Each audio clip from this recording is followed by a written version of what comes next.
Assalamu alaikum. A matsayin ka na baka jiran dai. Ya na man gani. Wani irin ci gaba kaga an samu a cikin gwamnatin nan? Wallahi ni ba sai na ce ko kai kanki kanka ka duba. Yanzu da cikin kasuwa ga abinci na yawa da ta ko ina. Ai wani da mutane sun samu kuɗi sai an suke yadda ya kamata su akwai wani ci gaba da ya wuce wanga. Dan dai na fahimci kana nuna ka ce ko ni yayi sauki ke a cikin wanga gwamnati. Alhamdulillah wanga gwamnati ya ga shi gidajen mai ga mai nan ya wadata. Ga abubuwa nan kana gani duk inda ka suna jin daɗin su. Saboda ga abun jin daɗin da ya ce wanga. Ai wannan gwamnati ba abun da mu ce sai mu ce alhamdulillah.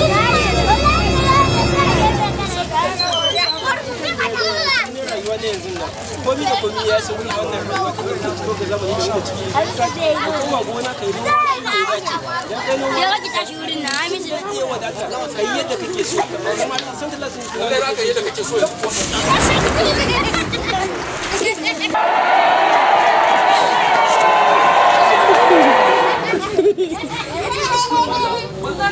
dan iskan banza ka tare yan jarida kana faɗin wai mun samu tsaro a gidan ubanwa duk wanga hali kashi kashin rayukan da ake tuha mai ka ce mun samu tsaro wallahi da ka tsaya da na maka aiki dan iskan banza kawai mu za a mu guda uba